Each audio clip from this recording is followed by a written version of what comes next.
Recuerdo cuando sueño o sueño cuando recuerdo. Al inicio soñaba con la casa, la vieja casa donde crecí. Esa casa mixta con piso de madera, donde viví mis días más felices. La inocencia. Empecé a soñar recordar cosas que nunca habían pasado, cosas que invento en mi mente, producto del delirio febril.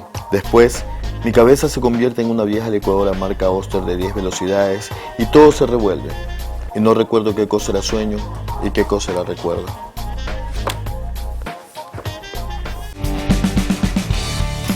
Educa, televisión para aprender. Presenta Literamanía.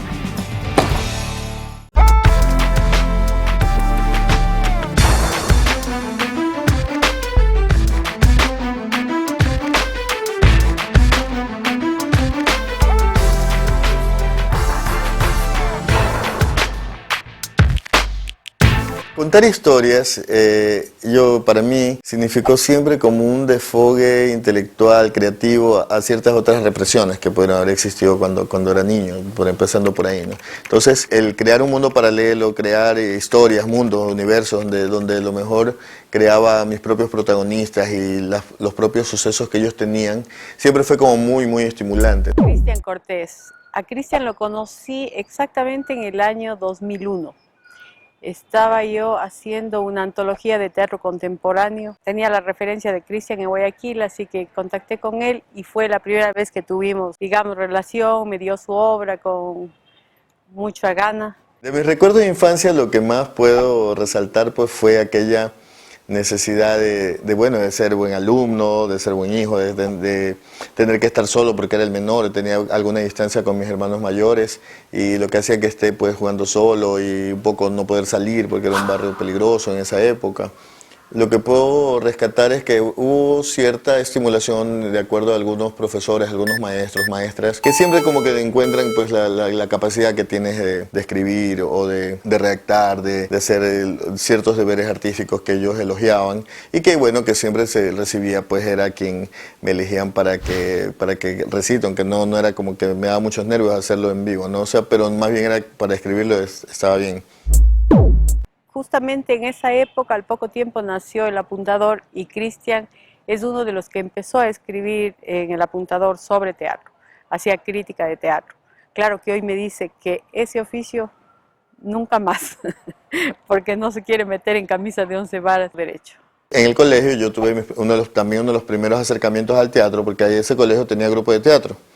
Que ellos ya tenían algunas presentaciones y yo los vi algunas veces y me acerqué, quería pertenecer y todo lo demás, ahí me aceptó el director. Estuve en el grupo del colegio, teníamos que ensayar después de las clases y fue bastante estimulante, ¿no? Porque ya comenzaba a haber un acercamiento a los grandes autores que a veces la educación formal no permite, ¿no? Como saber de los grandes dramaturgos de la humanidad. En este país la dramaturgia como tal tiene su auge al final de los años 80, inicios de los 90. No hay muchos dramaturgos ni dramaturgas en este país. Digamos que él es de la generación de Roberto Sánchez, Viviana Cordero. Por esa época, bueno, yo todavía no sabía bien qué quería hacer con mi vida. Todavía estaba medio perdido. Estudié agronomía, estudié luego, un año, ¿no? Luego estudié, ¿qué más? Bueno, estudié literatura en la Universidad Católica, luego estudié periodismo. Yo empecé queriendo ser actor. Yo estudié en la escuela de teatro, una escuela de teatro que había en el centro cívico de aquí. Yo descubro un poco las ganas de escribir porque nos enviaban deberes, teníamos que hacer dramatizaciones y basándome en esas dramatizaciones que hacía en la escuela es donde yo empiezo a escribir mis primeras obras.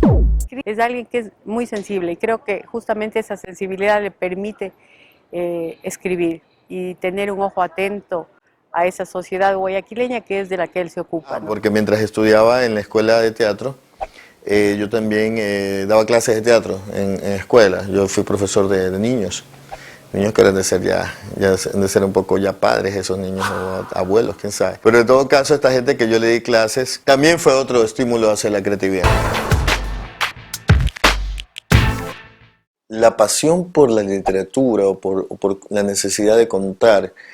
Bueno, yo no sé, eso yo creo que puede ser hasta algo genético, ¿no? O sea, yo creo que no es algo que se lo pueda racionalizar. Sí hay la necesidad de escribir, que es como lo que los psicólogos llaman pulsión, ¿no?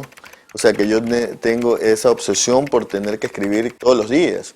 A mí, por ejemplo, me pasa que yo añoro que vengan los feriados porque me puedo encerrar a escribir y no tengo que salir. Para poder tener pues la constancia, uno tiene que obsesionarse mucho con el proyecto y tener esa necesidad de escribir todo el tiempo. Que yo creo que igual la tienen la demás gente, quienes, yo qué sé, pues quienes corren carros o quienes pintan. Es o que él quienes... tiene puesto, digamos, su ojo en esa sociedad guayaquileña. La mayoría, diría, las protagonistas de su obra son mujeres. Mujeres plásticas, mujeres de edad mediana, que les preocupa mucho cómo se ven, lo joven que estoy o lo vieja que me estoy volviendo. En fin, esos son uno de los tópicos que se repiten en las obras de Cristian. Las historias, ahora lo puedo analizar así, siempre es como que te tocan, ¿no? Como que te dicen, cuéntame. O sea, y eso depende mucho de la sensibilidad que uno tiene, y de los temas que a uno le interesan, ¿no? O sea, yo no podría contar una historia de un tema que de cierta manera no me interese, y como lo digo en el prólogo del libro 2, una historia que no me duela, que no de alguna manera a mí no me afecte de alguna forma, aunque no sea directa o indirectamente, pero tiene que ser un tema que a mí me atañe. Porque de alguna manera alguien tiene que decirles, y son temas que están allí y que palpitan dentro del imaginario colectivo, ¿no? Y que me dicen de alguna manera que solo yo las puedo contar y solo yo las podría contar de esa forma. Entonces, yo creo que esa es la base para cualquier escritor, o sea, que nadie más pueda contar esto de la forma en que tú lo puedas contar. Me parece que en algún sentido, Cristian es no sé si decir heredero, pero es un pupilo de José Martínez Queirolo. Con José Martínez Queirolo como referente, pues fue una gran base para empezar, ¿no? Yo, tanto así, la influencia, porque mis primeras obras yo las hacía también rimando, como las hacía él. Entonces, para mí fue realmente regocijante conocerlo, que sea mi primer profesor de dramaturgia, mi primer maestro, y más que nada poderme acercar a él ya pues como amigo, como un seguidor, ¿no? Mucha gente, muchos autores no reconocen su valor, pero yo sí creo que pues que Martínez Queirolo ha sido pues el dramaturgo más completo, porque escribió en todos los géneros y más representado del Ecuador. Las temáticas de las historias tienen que ver mucho también con los referentes, ¿no? O sea, por ejemplo, yo estuve en una época en que estaba muy admirador del teatro del absurdo. Entonces me interesaba mucho Ionesco, Beckett, Sartre. Entonces trataba también los temas que ellos tienen. Son temas que siempre me han llamado muchísimo la atención y a los cuales siempre han girado las obras. O sea, todo aquello donde los protagonistas a lo mejor no tengan la voz para hacerlo y que yo puedo decirlo, pues allí estaré, ¿no? Son temáticas que han sido, que no es que uno las elige, es como que te tocan, llegan a ti. Y uno tiene que escribir sobre ellas. Siempre escribo casi sobre lo mismo, un poco porque también tiene que ver con mi historia personal, ¿no? Yo no creo que un escritor pueda escribir de algo que no sea su verdad. O sea, uno siempre tiene que ser como honesto consigo mismo y tampoco no meterse en camisa 11 varas a querer escribir cosas demasiado extrañas a lo que uno es.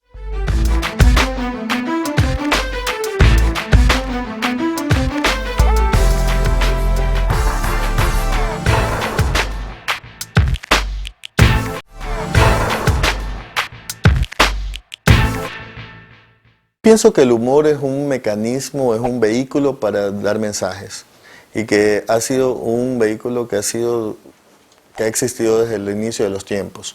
O sea, siempre a través del humor uno ha logrado que los mensajes puedan llegar con mejor exactitud en las personas. Es decir, que son como una especie de lubricante para que pase un mensaje importante. O sea, una forma de que la gente lo pueda asimilar, ¿no? El humor es un recurso que puede ir hasta dentro de la tragedia. Ya Eurípides, que era el más innovador de los tres autores griegos, ya usaba elementos de humor dentro de las tragedias en los criados, en cuestiones secundarias. Ese humor en las obras de Cristian, en el teatro de Cristian Cortés, yo creo que sí es un humor de la cotidianidad, pero hay que distinguir entre lo que es el humor y lo que es el chiste. O sea, no es que él está echando mano de los cachos, de las cuestiones más groseras que se dicen en la calle, como ocurre a veces en un teatro callejero, no muy bien concebido, cosas así. No, es un humor que trabaja, digamos, con inteligencia, ¿no? Yo ante la risa y el espectador tengo varios reparos. Yo sí pienso que al menos y no creo que solo en nuestro medio, en general podría decir que casi es universal, que el espectador quiere ir a reír a un espectáculo. Yo he visto obras que han sido muy terribles, que en momentos más álgidos, más trágicos, por ejemplo en Broadway he vivido El tranvía llamado Deseo. El público gringo se reía de la parte en que se llevan a Blanche Dubois al manicomio, que es una parte en que la gente común con un poco de sangre en las venas llora, pues, ¿no? Porque es terrible, la heroína de la obra, que está completamente enajenada, con los personajes de Tennessee Williams que son todos fugitivos, ¿no? Y ella va y termina, ella que se creyó una princesa, termina en un manicomio. Entonces, y la gente se ríe de esa parte. Es una escritura cuidada, ¿ya? Y es un humor inteligente, pero sí creo que también es un humor que otra vez refleja un poco lo que es el humor de la gente de la costa y concretamente de Guayaquil. Los diálogos de los personajes de Cristian son muy guayaquileños, o sea, ñañito, dime tú, que no sé qué. O sea, eso no está en la sierra, pero no por eso se deja de entender, porque somos al final un solo país. Yo creo que sí existe, evidentemente, un humor local, un humor ecuatoriano que se ha dado en muchas manifestaciones. Una de las más claras estamos con la salquiteña, ¿no? O si no, el humor criollo, el grotesco criollo guayaquileño, o el humor manaba, o ciertas manifestaciones dejos del acento esmeraldeño y las coplas que ellos tienen en la mano.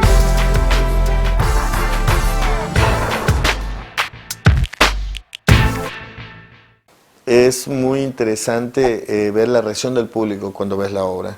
Se puede decir que una obra no está completa hasta que esté representada, hasta que haya sido probada con el público. Entonces uno se da cuenta qué cosas están funcionando. Por ejemplo, si es comedia, qué parte es la más hilarante, dónde se podría mejorar, dónde se podría recortar si es demasiado, si está un poco aburrida, ¿no? O sea, sentir que lo que tú haces le puede gustar tanto a la señora que te ayuda limpiando la casa como al profesor del compañero de la universidad, el compañero de la universidad que es profesor. Entonces, por ahí tú dices, bueno, algo bien estoy haciendo, algo bien estoy llegando, estoy logrando tener esa conexión con el público. O sea, yo no podría tener esa conexión tan directa con tal vez con ciertos niveles del público, si yo no podría estar abierto a la sensibilidad de poder conectarme también con la persona que escucho en el metrovía, con el taxista, con el guardia, con la señora que lava. Pero puedo tener la misma sensibilidad para poder contar la historia de esa señora como que si me hubiera pasado a mí. O sea, cómo yo puedo contar, ponerme en la piel del ladrón, del asesino en serie y también del obispo, ¿no? O ponerme en la piel de la prostituta o de la monja, ¿no? Entonces esa dualidad, esa ductilidad que debe tener uno como artista, como escritor, es la que logra que luego mi relación con el público sea tan directa, o sea, que yo diga, yo pueda llegar y que la gente se identifique con lo que yo hago, aunque yo no haya vivido esos problemas, pero he tenido la sensibilidad suficiente para poderlos transmitir.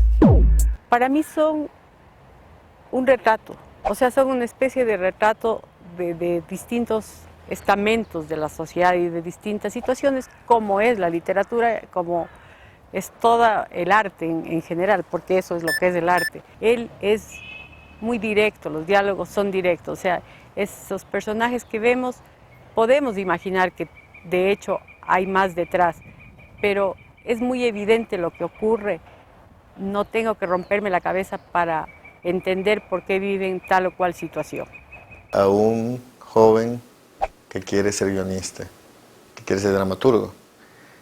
Bueno, pues, si ya está en esas condiciones como para andarlo expresando, es porque realmente tiene la pulsión de hacerlo, que tiene el deseo, el talento, por lo tanto, para hacerlo. Le diría que este es un trabajo bastante duro, que va a costarle mucha constancia, pero que al mismo tiempo le va a dar mucha satisfacción. Que no crea que se va a empezar pues siendo consagrado, que no vaya a pensar que que de una todo lo que haga va a gustar de entrada, que a lo mejor van a hacer pedazos su trabajo y sus creaciones, y que no por eso hay que, como quien dice, echarse para atrás ni quebrantarse, sino con más ahínco seguir luchando. Que le va a tocar muchas puertas, pero que si tiene los momentos y el talento y las ganas, lo va a lograr y que va a llegar lejos. Que en nuestro país todavía lo que es el campo audiovisual en cuanto a guiones está en pañales, y se necesitan muchas buenas ideas, se necesitan buenos guionistas, gente creativa, y es lo que necesita los audiovisuales ecuatorianos para renovarse y para ser cada vez mejores.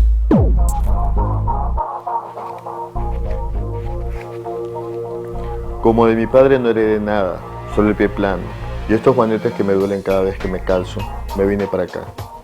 Por eso fui a promesas y sueños a los pescadores de almas.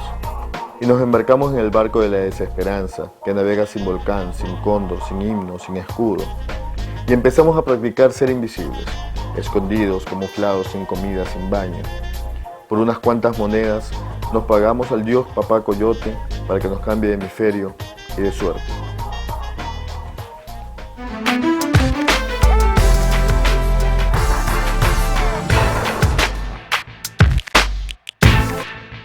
La relación de la poética para todo ser humano empieza con el juego, porque la poesía es un juego con reglas no establecidas, son reglas interiores, porque empieza espontáneamente, empieza a sacar lo mejor de uno,